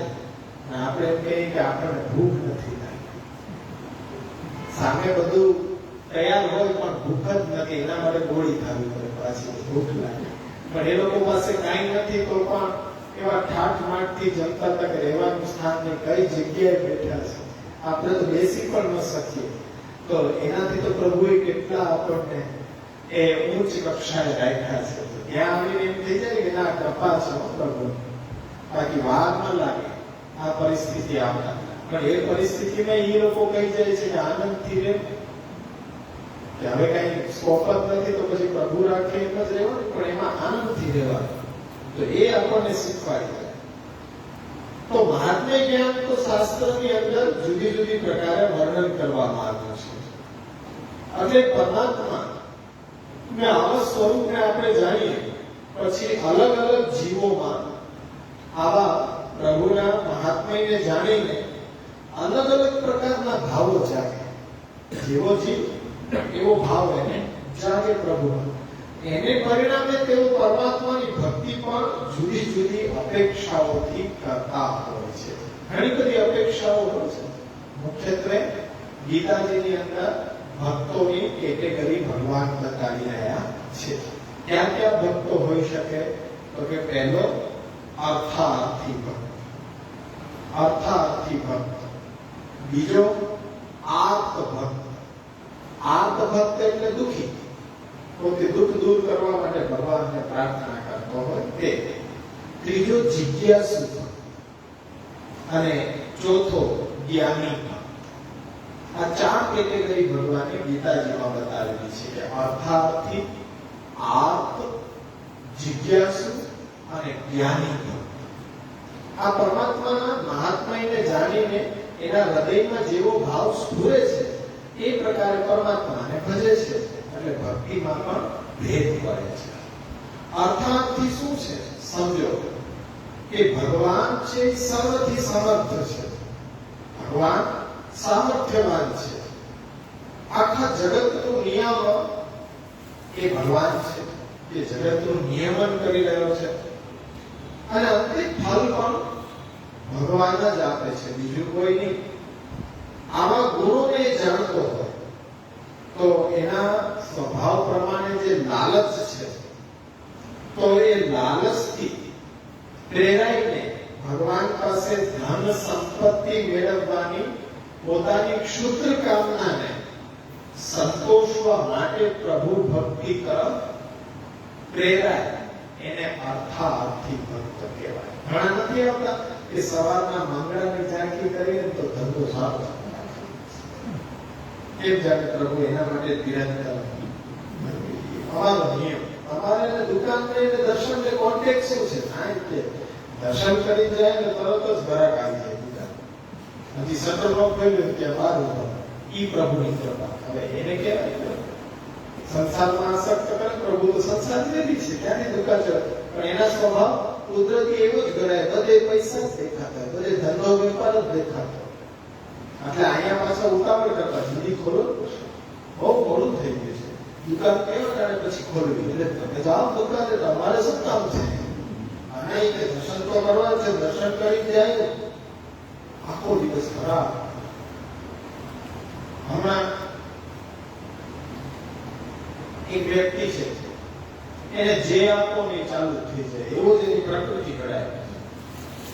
હમણાં કૃષ્ણાય ગોવિંદાય હરે પરમાત્મા પ્રણત ક્લેશ નાશાય શ્રી ગોવિંદાય નમઃ આટલું મોટું બોલે આખો દિવસ. એ પ્રેમાનંદજીથી ચડી જાય. હવે અષ્ટાક્ષર કેટલું સરળ શ્રી કૃષ્ણ શરણ. એ બપોર સુધી કે ઘરાક ન આવે તો વ્યાકુળ થઈ છે. પછી આંખ બંધ કરીને શ્રી કૃષ્ણ ગોવિંદાય હરે પરમાત્માને પ્રણત ક્લેશ 5 મિનિટ બોલ તો ઘરાક આવી જાય. હવે હું આ ચાલુ અષ્ટાક્ષરમાં બહુ નથી આ ચાલુ. આવા મોટી વાત પાસે સરસ મજાનું તિલક કરેલું છું, પછી ભાવના આવી છે. બપોર સુધી કે ગ્રાહક ન હોય દુકાન તો આકુળ વ્યાકુળ થઈ છે કે ભગવાન આવી લીધા, શું કરવું તારે? રાખવા છે મારી નાખવા છે? હું એમ કહું શ્રીજી બાબાનું ચિત્ર રાખીને એમ તો મારી નાખવા છે કે રાખવા છે? અરે પ્રભુ શું કરે ગ્રાહક આવે તમારી દુકાને? પણ એ 5 મિનિટ આ સાંભળ્યું ને મેં યુટ્યુબ માંથી શ્રી કૃષ્ણ હરે પરમાત્મા પ્રણત કૃષ્ણ બધું ચાલુ થઈ જાય. અને પાછા એના બધા સમાન ધર્મ વાળા એમાં મિત્રતા હોય પાછી એ બધા ચાલુ થઈ જાય. કૃષ્ણ આજે પૂનમ ચાલુ થઈ ગઈ, એમ પૂનમ નાથદ્વારામાં ચાલુ થઈ, માતાજીની ચાલુ થઈ, દેવતાઓની ચાલુ થઈ ગઈ, હનુમાનજીની ચાલુ થઈ, બધાની ચાલુ થઈ ગઈ. બધાને એક સરખું કેમ લાગુ પડે? પૂનમ બધે આપણું કામ થતું હોય તો પોતપોતાના સ્વભાવ ભેદ પ્રમાણે કે મારો વિશ્વાસ છે તો દર પૂનમે હું ત્યાં જાય છે, કોઈ સાળંગપુર જાય છે, કોઈ કામ કરે એના લઈને સાંઈ બાબાની ચાલુ થઈ ગઈ. આ ભક્તિ છે કે ભગવતી છે, પૂનમ બધી ચાલુ થઈ ગઈ. એમ આ હવે ચાલુ થવાની તૈયારીમાં છે. શ્રી કૃષ્ણ ગોવિંદાય હરે પરમાત્મા પ્રણત ક્લેશ નાશાય. શ્રી કૃષ્ણ ગોવિંદાય નમો નમઃ. ક્લેશ ઉપર ભાર છે, ક્લેશ નાશાય. એટલું જ લેવા માંગે છે પ્રભુ પાસે. અર્થાર્થી ભક્ત છે કે પોતાનો અર્થ સિદ્ધ થાય, કઈ ધન મળે, સંપત્તિ મળે. એટલે પાછો અમારામાં એવી ઉણપ નથી આપણી બાજુ, અમે એને લીધે કોશિશ છે. ધનદાસ સ્તોત્ર આપ્યું. હવે આવું સ્તોત્ર અમે બધું જોયું, ભાગવત માંથી કાઢી નાખ્યું. ધનદાસ સ્તોત્ર કોઈ દિવસ ધનની કમી ન થાય. તો પછી પણ તમે પોતે વાંચી લો ને, તમારે મનોરથના લેવા પડે છે, તપેલી ભેટ લેવી પડે છે, આ માંગવું પડે. તમે 5 વાર કરી લો આખા દિવસમાં, તમે એમને ધ્યાન. પાછા અમને પાનો ચડાવતા, આપણે તો ચંદ્રાવીમાં લક્ષ્મી છે, બાળકોમાં એવી મહાત્મ્ય છે કે રાતના આપણે બધા ગયા જાય ને પછી પગ પછાડે, પગ પછાડે એટલે 500 નો ઢગલા થાય. તો મેં કીધું અમે બે પછાડે ઢગલા થતા હોય એમને બી ઢગલા થાય. હા, મેં કીધું અમે ગરીબ જતા હોય આ બધું ભિખારી ગણા કરવાનું શું કામ પડે? અત્યારના બધા કે રાજભોગના આટલા અડધા રાજભોગ જવા દેવું નહીં, કોઈ ઘરાક જવો જોઈએ નહીં, જેને જેવું લાગુ પડે. અર્થાર્થી ભક્ત છે, આત્મ ભક્ત છે, બીજી કેટેગરી. હવે સંસારના દુઃખો છે ને એને ખૂબ જ એ પીડા આપતા. હવે સંસારના દુઃખમાંથી એ છોડાવી શકે એવી શક્તિ કોનામાં છે? એ સમજતો તો કે ભગવાનમાં છે. સંસારના દુઃખો આ પત્ર વિનાશાય કૃષ્ણ ભયન પ્રમાણે ત્રણેય પ્રકારના તાપને દૂર કરે એવો તો ભગવાન શ્રી કૃષ્ણ જ છે. આવો ભાવ જાગે એટલે ભગવત ભક્તિ તરફ વળે. ક્યાંય ન ભાવે તો પછી એવા લોકો ભગવત ભક્તિ તરફ વળે. એને દુઃખ દૂર નથી થતું, બધા ઉપાય કરી લીધા તો આ પૂનમ ભરવાનું ચાલુ થાય. અને ભગવાનને આવા ભક્તોને આર્ત ભક્ત કીધા છે. આર્ત ભક્ત દુઃખી છે, એનું દુઃખ દૂર કરવું એ ધ્યેય છે, બીજું એનાથી વધારે કઈ છે નહીં. અને કેવા કેવા યંગસ્ટરો પણ એવા રવાડે ચડી જાય છે. બોલો, એ અભ્યાસ નથી એટલે જ ને. તમે તમારા ફિલ્ડની અંદર એટલા એજ્યુકેશન લીધેલા વ્યક્તિ છો તો પછી આ આધ્યાત્મિક ક્ષેત્રે તમે તો શૂન્ય છો, એટલે તમને કોઈ લાભ ઉઠાવી જાય. એક યુવાન છે, આપણો વૈષ્ણવ છે, યુવાન છે અને એના લગ્ન નથી થતા. હવે એમાં તો શું કરે કોઈ? એના કરતા એને કોઈ એક વૈષ્ણવે કીધું કે દર પૂનમે ગિરિરાજની પરિક્રમા કરવાની માનતા લઈ લે. 3 વર્ષથી દર પૂનમે ગિરિરાજની પરિક્રમા કરે, પૂનમને દિવસ પહેલા અહીંયા પહોંચી જાય અને પૂનમે પરિક્રમા થઈને સીધો પાછો સવારના ટ્રેન પકડીને પાછો આવી જાય અમદાવાદ. એટલે 3 વર્ષથી હજી કઈ ઠેકાણું આવ્યું નથી. મેં કીધું આના કરતા તો પ્રોફાઇલ બનાવીને નાખી દીધું હતું, 3 વર્ષમાં લગ્ન થઈ જતા. મહેનત યા કરવી જઈને એના કરતા થોડુંક અહીંયા સગા વાલાઓમાં કહીને પોતાની એ બાયોડેટા આપી દે તો ક્યાંક ને ક્યાંક તો ઠેકાણું મળી જ જાય. પણ એની શ્રદ્ધા એ કે ગિરિરાજજી ક્યારે કરશે? એ નહીં થાય. એને તમે સ્પષ્ટ કીધેલું કે થાશે જ નહીં, પૂનમ મૂકી દઈશ તરત થઈ જશે. હવે છોડવાના વિચારતા છે, કઈ બહુ થતું નથી. મારે પાછું નિકટ ઘરમાં પરિસ્થિતિ એવી જાય કે ઘર પૂનમે ક્યારેક એને કામ હોય ઘરમાં કે દુકાનમાં તો તું નીકળી જાય ના એટલે કઈ 14 નીકળી જા, પાછું એકમે રાતના ઘરે 3 દિવસ કોણ આપી શકે? કે ના, મને શ્રદ્ધા તરફ બેસી ગઈ. એ વૈષ્ણવ છે બહુ જાણકાર, બહુ જાણકાર હોય એને કીધું જ ન. ઠાકોરજીનો આશ્રય રાખ, આવું હશે થશે, બાકી એમને રહેવું પડે. ન મળે તો શું થાય? એટલે એ દુઃખે દૂર કરવાની જવાબદારી પ્રભુની નથી કે તમારો ધંધો ચલાવી દઈએ કે તમારું સફળ કરાવી દઈએ કે એ રીતના. તો આમાં તો આપણા જ પ્રયત્નો કામ લાગે. એમ તો સગા વાળાને મળે ત્યાંથી તારું થશે. બાકી ગિરિરાજજી તો કઈ થોડા મોકલે થોડા કે આ કન્યા તું કરી લેજે. સંસારમાં તો મેં કીધું પ્રભુ પ્રેરે જ નહીં, એમ કે મારી ભક્તિ કરો. તો એ આર્ત ભક્ત છે. જિજ્ઞાસુ ભક્ત કેવા હોય કે પરમાત્માના સ્વરૂપનું ધ્યાન તો ખરું, પણ કેટલાક લોકોના મનમાં પરમાત્માને વધુ તેમજ પૂર્ણ રૂપથી જાણવાની ઈચ્છા થાય કે ભાઈ જ્ઞાન માર્ગીય ઉપાસના ભક્તિ વડે મુક્તિ મેળવવાની ઈચ્છા વાળા આવા ભક્તોને જિજ્ઞાસુ ભક્ત કહેવાય. હવે તમે કહીએ કે જેમાં ગીતાજીની અંદર જ 4 કેટેગરી છે, અર્જુન તે કેટેગરીમાં આવે. પ્રશ્ન ચાલો કે અર્જુન છે કઈ કેટેગરીમાં આવે? જાણીને કહેજો. તો જિજ્ઞાસુતા એટલે પરમાત્માના સ્વરૂપને પૂર્ણ રૂપે જાણવાની એની ઈચ્છા છે. પ્રભુ આપ કોણ છો? આ વિરાટ સ્વરૂપ છો તો એ આપ છો કે આપનું કોઈ એક રૂપ છે કે આપ હકીકતે ચતુર્ભુજ સ્વરૂપે જે દર્શન આપો ઈ છો કે આ વિરાટ સ્વરૂપે મને દર્શન આપી રહ્યા ઈ આપ છો? છો કોણ? ભગવાનને વધારે જાણવાની ઈચ્છા અર્જુનના જિજ્ઞાસા છે. પાછળ આર્ત પણ છે, દુઃખી છે કે મારા રાજ્ય માટે હું આ બધા સગાવાલાને હણું એ મને યોગ્ય નથી લાગતું. એના કરતા તો કટોરો લઈને ભીખ માંગી લેવી વધારે ઉચિત. અરે પ્રભુ કહે છે કે એવી હીનતા નહીં જાઓ. હીનતા શા માટે લાવો છો? કેમ તમે ન ભોગવી શકો રાજ્ય? આ બધાને મારવામાં શું વાંધો છે? તમે મારા સગાવાલા છે. અને સગાવાલા હતા તો તારો વિચાર તું એકલો કરે છે. હમણાં રણસિંહ ઉપાડવા દે, એ લોકો વિચાર કરશે તું હથિયાર નહીં ઉપાડતો તારી ગરદન ઉડાવી દેશે. એમાં એને જરાય રંજ નહીં થાય. તો ઠીક ફોટે જેવા સાથે તેવા. અને તારો હક છે, તારો હક નથી આપ્યો એટલે લડવાનું છે. આ રીતના કાયમ થઈને તારે નાસીપાસ થઈ જવું તારા માટે મરવા જેવું છે. એમાંય કોઈ ક્ષત્રિય છે. તારો વર્ણ ધર્મ એ નથી કહેતો કે એકવાર જો સામે આવી ગયા મેદાનમાં પછી કાંઈ વિચાર કરવાનો ન હોય. મેદાનમાં પહોંચ્યા પહેલા વિચાર કરવો જોઈએ. પછી ક્ષત્રિય તો સામે પોતાનો સગો હોય તોય હણી નાખતા એને વાર લાગે નહીં. તારા આ સ્વભાવને તું સ્પર્શ કર, એ યાદ કર. તો પ્રભુને જાણવાની ઈચ્છા સાથે સાથે દુઃખ પણ એ દૂર કરવા માટેની પ્રાર્થના છે કે આમાં હવે હું શું કરું? મને આપ જ રસ્તો સુધારો. આપ જિજ્ઞાસુ એની કોટીમાં આવે છે. અર્થાર્થી તો નથી, આપ જિજ્ઞાસુ ભક્ત અર્જુન છે. પાછો મર્યાદા પુષ્ટિમાં વર્ણન થયેલો છે.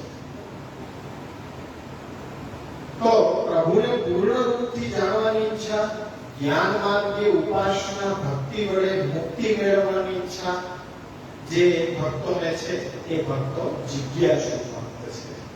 અને જ્ઞાની ભક્ત ચોથો તો પરમાત્માના સ્વરૂપનું જ્ઞાન મેળવી કેટલાક લોકો પોતાના આત્માને પરમાત્માના વ્યાપક સ્વરૂપમાં એકમેક કરી દેવા માટે મોક્ષની કામનાથી પ્રભુ ભક્તિ કરતા હોય. જેમ મોક્ષ મેળવવો છે તો એના માટેની ભક્તિ પ્રભુની કરી કે મોક્ષ સરળતાથી આપે છે. ભક્તિ પ્રભુ સરળતાથી આપતા નથી. મોક્ષ મેળવવો સહેલો છે, ભક્તિ મેળવવી અઘરી છે. તો તમે તો કઈ કેટેગરીમાં આવો? ભક્ત તરીકે. ઈચ્છા તો ભક્તિની જ છે ને. આર્ત નથી આપણે, અર્થાર્થી નથી, યથાલાભ સંતોષ, જિજ્ઞાસુ. તો જિજ્ઞાસુતા આપણી અંદર છે પ્રભુને જાણવાની. પણ હવે તો એ જિજ્ઞાસા જ નવી મહાપ્રભુજી આપણને જણાવી દીધા કે આ કોણ છે? સાક્ષાત પ્રજાદીપ છે. તો મોક્ષની કામનાથી પ્રભુ ભક્તિ કરતા હોય એ બધા જ્ઞાની ભક્ત છે. એટલે ગીતાજીમાં ભગવાને આવા ભક્તોને જ્ઞાની ભક્ત કીધા છે. હવે અર્થાર્થી, આર્ત અને જિજ્ઞાસુ આ ત્રણ જે જીવો છે ને, જો એ પ્રભુ ભક્તિ કરનારા હોય છે પરંતુ તેમાં પ્રભુ સુખનો વિચાર નથી. પ્રભુની ભક્તિ કરશે, અર્થાર્થી કરે, આર્તે કરે અને જિજ્ઞાસુ કરે, પણ એની જે ભક્તિ છે એમાં પ્રભુના તત્સુખનો વિચાર નથી. કામના પૂર્તિનો વિચાર વધુ છે. મારી કામના કેવી રીતે સંતોષાય એની ઈચ્છા વધારે છે. પ્રભુના સુખનો વિચાર કરવાની ઈચ્છા છે. આ ત્રણેય ભક્તિ સ્વાર્થ ભક્તિ કહેવાય. એને સકામ ભક્તિ કહેવાય કે મારું તું કાર્ય સિદ્ધ કર ભગવાન, તારા મનોરથો નહીં, મારા મનોરથો તું સિદ્ધ કર. એ તો બધા પ્રવાહી છે જ બધા. તો ભક્તિમાં જો જરા સરખી પણ સ્વાર્થ ભાવના ભળી જાય ને, સ્વાર્થની ગંધ, તો એ ભક્તિનું સ્વરૂપ વિકૃત બની જાય છે. મહાપ્રભુજી કહે છે કે ભક્તિ વિકૃત થઈ જાય. અહીં તો નિષ્કામ ભક્તિ જ મૂળ આપણું લક્ષ્ય છે કે નિષ્કામ ભક્તિ. પ્રભુ પાસે કોઈ કામના નહીં, પ્રભુને સુખ દેવા માટે આ પુષ્ટિ સૃષ્ટિ છે. ભગવદ રૂપ સેવાર્થમ તત્ સૃષ્ટિ ના અન્યથા હોય. ઠાકોરજીના મનોરથો પૂર્ણ કરવા માટે આખો દિવસ એ જ વિચાર કરે પ્રભુને સુખ કેવી રીતના. શું મનોરથ કરીએ તો પ્રભુને સુખરૂપ વધારે થાય, પ્રભુને કેવી રીતના લાગ લગાવીએ તો પ્રભુને વધારે સુખ પહોંચે, કઈ સામગ્રી કરો, કેવો નૂતન શિંગાર ધરાવો, પ્રભુને હિલોળા ઝુલાવો, પલના ઝુલાવો, તો એ ભક્તના મનોરથો સતત હિલોળા લયા રાખે. એ પ્રકારે પ્રભુને સુખરૂપ થવા માટે આ જીવન છે. પુષ્ટિ સૃષ્ટિમાં તો એ જ ધ્યેય હોવો જોઈએ કે આપણે ભગવત સુખનો જ વિચાર કરવો જોઈએ, આપણા સુખનો નહીં. બાકી કેવી પરિસ્થિતિઓ આપણને 84-252 જોવા મળે છે, કેવી નિષ્ઠા વૈષ્ણવમાં છે એ પણ જોવા મળે છે. પહેલું ઉદાહરણ આપું કે તુલસાએ એમ કીધું કે તમે સત્પણ તો નક્કી કરીએલા, પણ આપણે કનોજિયા સનોજિયા જ્ઞાતિ વ્યવહાર કેવી રીતના શક્ય છે? ત્યારે શું જવાબ આપ્યો કે અંગૂઠો કાપી નાખો તો સગાઈ ફરે. કારણ કે આ અંગૂઠાથી તિલક થયું છે ને, અને મને તો જાતિ એમ ખબર પડી કે ગુસાઈજીનો સેવક છે, પછી દ્રષ્ટિ જ જાતિમાંથી નીકળી ગઈ. વૈષ્ણવ સામે એ જ દેખાનો એટલે મેં સત્પણ નક્કી કરી દીધું. વૈષ્ણવમાં આ નિષ્ઠા. ચોર બનીને વૈષ્ણવ ઘરમાં આવે, વૈષ્ણવ ચોરો પહેરે, દીકરાને ઘરેણા પહેરાવ્યા હોય, રમાડવા માટે બહાર લઈ જાય, બગીચામાં જઈને મારી નાખે અને ઘરના બગીચામાં જ દાટી દે. વૈષ્ણવ બજારમાંથી આવતો હોય એમ કે છે કે ઉતાવળે ચાલ્યા ક્યાં, રાજભોગનો સમય છે ને જવાય, પ્રસાદ લઈને જવાય. ત્યારે ઘરે પ્રસાદ લેવા લઈએ એમાં બે ઓટલી ભેગી છે સોનાના ઘરેણાની, અને એ પ્રસાદ લેવા બેઠા બે ધ્રુજે છે કે હમણાં ખબર પડી જશે તો આપણને પૂરું કરશે. ઘરનાને પૂછે કે દીકરો ક્યાં છે? તો જુઓ ને રમતો હશે. ત્યારે ઓલા પગે પડ્યા કે અમારાથી ભૂલ થઈ ગઈ, શું થયું? ત્યારે ઘરે જઈને પૂછવાના બધા કે અમે અહીંયા બેઠો છે, ત્યાંથી કાઢીને દીકરાને એમ કે વૈષ્ણવ ઘરે આવ્યા છે ને જય શ્રી કૃષ્ણ તું ના કર, ઉભો થા. તરફથી ઉભો થઈ જાય. પ્રભુ કોઈનો અહિત ક્યારે કરે નહીં, પણ વસ્તુ એ છે કે વિશ્વાસ હોવો જોઈએ. વિશ્વાસ હોય તો બધું કાર્ય પાર પડી શકે. આવા કેટલાય ઉદાહરણો છે 84-252 વૈષ્ણવ કે વિશ્વાસ આપણે પ્રભુમાં રાખીને જો આગળ ચાલીએ, જેમ એને જે કરવું હોય એની રીતે કરી રહ્યો છે. આપણે એમાં પ્રશ્ન ઉઠાવનાર કોણ? આપણે તો એના ભક્ત, એના દાસ. સ્વામીને પ્રશ્ન કરવો એ આપણું કાર્ય નહીં. સ્વામી જે કરે એ પ્રમાણે સ્વીકાર્ય કરવું. આ ચાર ભક્તોની કેટેગરીથી એક અલગ નિર્ગુણ પુષ્ટિ ભક્ત પણ આવી રહ્યો છે. કોઈ પણ પ્રકારની કામના જેના મનમાં હોતી નથી અને ભક્તિને સ્વીકાર કરે તે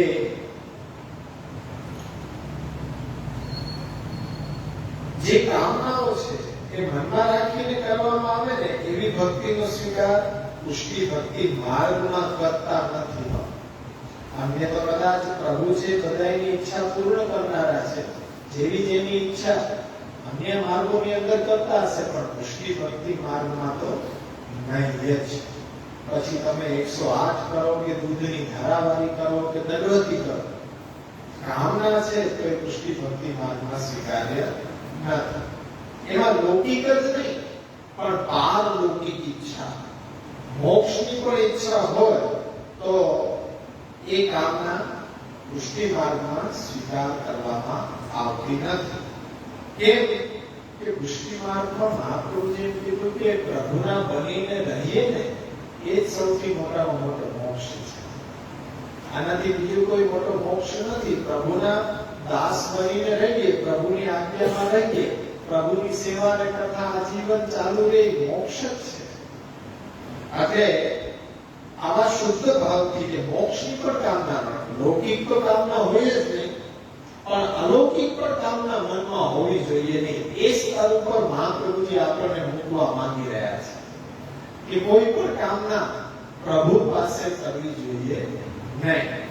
એટલે શુદ્ધ ભાવથી પુષ્ટિ ભક્તિ કરનાર પુષ્ટિ ભક્તને ભગવાન બધા ભક્તોથી શ્રેષ્ઠ ગણાવે છે. આ બધા ભક્તો જ છે, અર્થાર્થી, આત્મ જિજ્ઞાસુ, જ્ઞાની, પણ સૌથી શ્રેષ્ઠ પુષ્ટિ ભક્ત. કારણ કે પોતાના માટે કંઈ ઈચ્છતો નથી. કોઈ પણ પ્રકારની કામના મનમાં રાખ્યા સિવાય નિરંતર મારી ભક્તિ, મારા પુષ્ટિ ભક્તો મારી સેવાના બદલામાં જો એને મુક્તિ પણ આપવામાં આવે એ સ્વીકાર કરતા નથી. ચતુર્વિધ પ્રકારની મુક્તિ છે, એમાં શું આનંદ છે? એમાં તો આપણા દેહ છોડીને આત્માથી એમાં એકમેક થઈ જવાનું છે. તો ત્યાં આત્માને આનંદ અનુભવાય, પણ આ દેહને ક્યાં આનંદ અનુભવાય?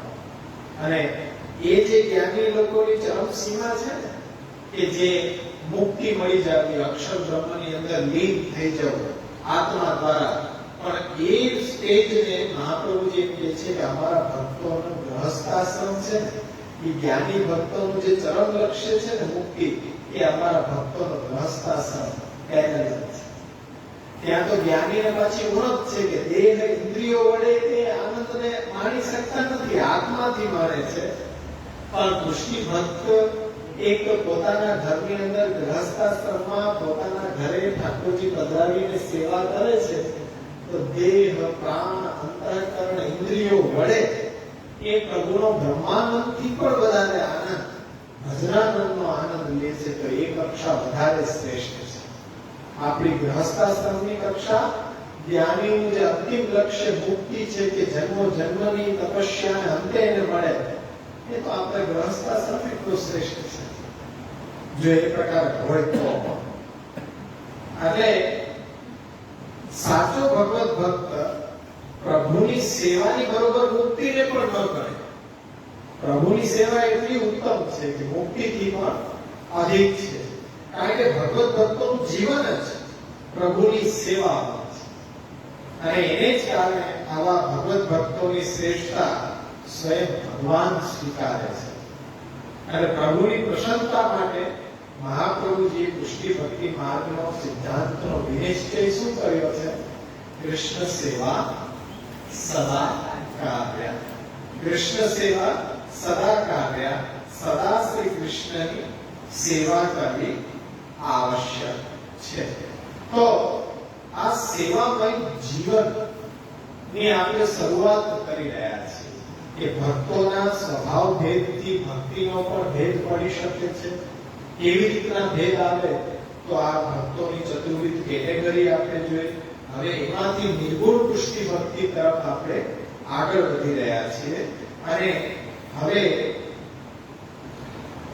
કૃષ્ણ સેવા સદા કાર્ય ઉપર આગળ વધશું. કે એમાં મુખ્ય વિષય એ છે કે કૃષ્ણની સેવા આપણું કર્તવ્ય નહીં, પણ આવશ્યકતા છે. આવશ્યકતા છે.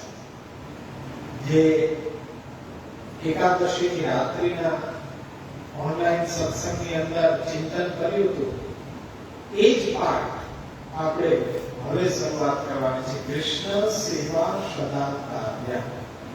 એમાં એક એક શબ્દને જો લોપ કરી નાખો તો કેવી રીતના અન્ય જે માર્ગો છે એમની ધારણાઓમાં આપણો એ સિદ્ધાંત કન્વર્ટ ન થઈ જાય, તો એ બરોબર છણાવટ કરી છે કે કાર્ય શબ્દને હટાવી દેશો તો શું ફરક પડશે, સદા શબ્દને હટાવી દેશો તો શું ફરક પડશે, કૃષ્ણને હટાવી દેશો તો શું ફરક પડશે. અને કૃષ્ણ સેવા સદા કાર્ય એ મહાપ્રભુજીનો સિદ્ધાંતનો વિનિશ્ચય છે. અને એ કૃષ્ણ સેવા પોતાના ઘરની અંદર કેવી રીતના કરવી, એ જે વૈષ્ણવી જીવન, સેવામય જીવન, એ રહસ્યોમય સિદ્ધાંતનું ઉદ્ઘાટન છે. એ સિદ્ધાંત રહસ્ય છે. આવતીકાલનો શુક્રવારનો વર્ગ પણ આના ઉપર જ આગળ વધશે કે સમર્પણ શું છે. હજી સિદ્ધાંત રહસ્ય સુધી ટચ નહીં કરીએ, પરંતુ સમર્પણ શું છે એના ઉપર ગીતાજીમાં સમર્પણ ક્યાં છે, ભાગવતની અંદર ક્યાં છે, ઉપનિષદની અંદર ક્યાં છે, તો એ બધાને જ આપણે ક્રમ વડે કે સમર્પણ શું છે એ સાકોપાલ સાંકળીને આપણે ચાલશું. અને મહાપ્રભુજી પહેલાના આચાર્યોએ શું આ બધા સિદ્ધાંતોને નહીં જાણ્યા હોય અને નથી જાણ્યા, તો કેવી રીતના આપણને ખ્યાલ આવે કે મહાપ્રભુજી સમર્પણનો સિદ્ધાંત જે બતાવ્યો છે, એમના પૂર્વેના જે પણ એ વૈષ્ણવ સંપ્રદાયના આચાર્યો, રામાનુજાચાર્ય, માધવાચાર્ય, નિંબાર્કાચાર્ય, તો તો શંકરાચાર્ય એ પોતાના મતે સમર્પણને શું સમજ્યા હતા એ પણ આપણે જોઈએ ને એનાથી મહાપ્રભુજી કેવી રીતના સમર્પણનો સિદ્ધાંત લીધો છે તો એનું પેરેલલ જો અભ્યાસ કરીએ ને તો આપણને ખ્યાલ આવે કે મહાપ્રભુજી વાક્પતિની વાક્પટુતા કેવી હોય છે એ આ અભ્યાસ છે બાકી લખેલું આપણે વાંચી જઈએ તો બધા ઘરે પણ વાંચી શકાય પણ એક તુલનાત્મક અધ્યયન કમ્પેરિઝન એનાથી પુષ્ટિ માર્ગને હજી આપણે અન્ય સંપ્રદાયો સાથે કમ્પેરાઇઝ કરીને નથી જોયું ને એટલે આપણને વિલક્ષણતા યંગસ્ટરોને ખબર નથી પડતી કે આ કેટલું વિલક્ષણ છે એના માટે સમય લઈને જોવું પડે કે દરેક સંપ્રદાય પોતાની ફિલોસોફી શું કહે છે અને શ્રી વલ્લભની સિદ્ધાંતિક બ્રહ્મવાદની ફિલોસોફી શું છે એ જો સમજીએ ને કે બધા સંપ્રદાયોનો સરવાળો કરો ને તો જ મહાપ્રભુજીનો સિદ્ધાંત બને જો આ બધાનો સરવાળો ન થાય તો મહાપ્રભુજીનો સિદ્ધાંત નથી એટલે મહાપ્રભુજીની રીત એટલી સુંદર હતી કે કોઈને ખોટા કહેવા એ તો એના અહંકારને છછેડવા જેવી વાત છે પણ બધાયનું સાંભળીને આપણો વિચાર રજૂ કરવો એમાં એ લોકોની ભૂલ સમજાય છે કે આપણી ઉણપ ક્યાં હતી એટલું બસ કોઈને હરાવવા નથી કોઈને જીતી લેવા નથી ફક્ત આપણો મત છે એ રજૂ કરવો છે મહાપ્રભુજીની આ દ્રષ્ટિ હતી કોઈને ક્યારેય નીચા ન કહેવા કોઈને ક્યારેય હરાવવા નથી કોઈને જીતવા પણ નથી આપણો મત તો આવો છે એ પ્રસ્તુત કરવું એ બંને બધાને આપોઆપ સમજાય છે આવતા ગુરુ શુક્ર જન્માષ્ટમીનો ઉત્સવ પાસે હોય તો આપણી રજા રહેશે આવતીકાલનો વર્ગ આપણો સમર્પણમાં આગળ ચલાવશું જે પછી પંચપદ્યાની થોડું બધાને અઘરું લાગ્યું એવું પણ સમાચાર પ્રાપ્ત થયા છે કે પેપરની અંદર થોડુંક અઘરું બધું આવ્યું હતું એની પણ છણાવટ કરી દેશું કાલે કે કેમ અઘરું લાગ્યું શું સરળતામાં ઉણપ રહી કેમ હજી સરળ એ કરી શકાય એ પણ જાણશું કારણ કે અભ્યાસ છે સિદ્ધાંતે રાખશું કે અભ્યાસ કરાવવો 10 વાર કરાવવું પડે તો એમાં કઈ માટે પરિશ્રમ પડતો નથી પણ એક વાર તમને પૂછે ત્યારે સચિત જવાબ આવવો જોઈએ એ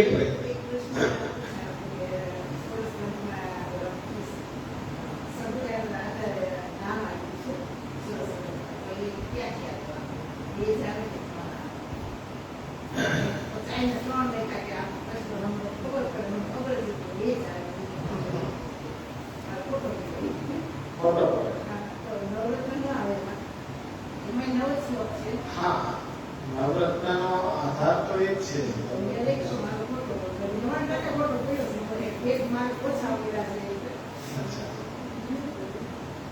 બીજા શું લખ્યું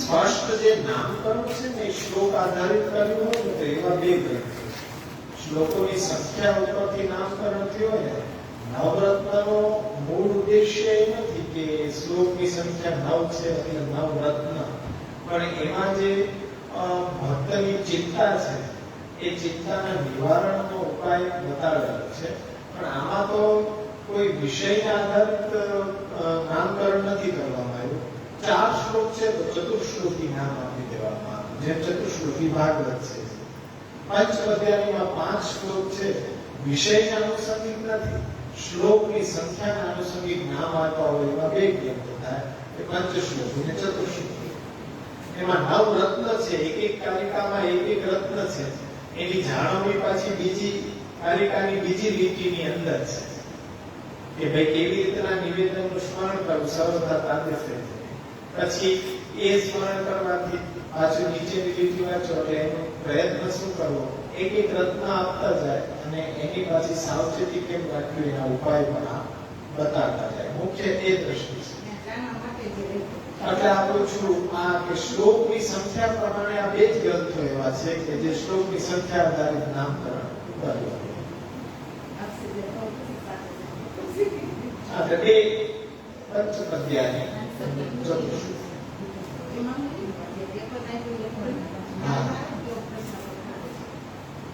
આશ્રય પદ્યાન કર્યું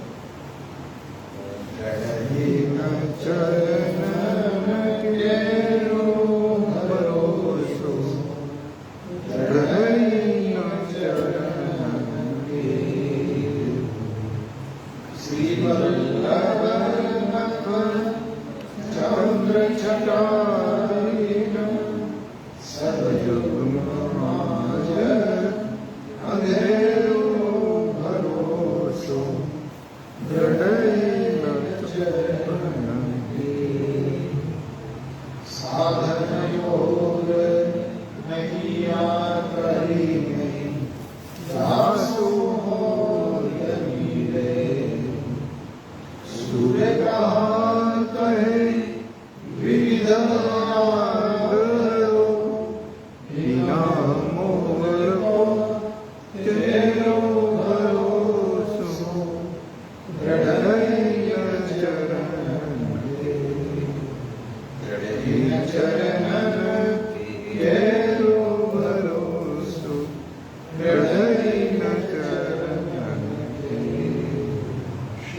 Shri Gosai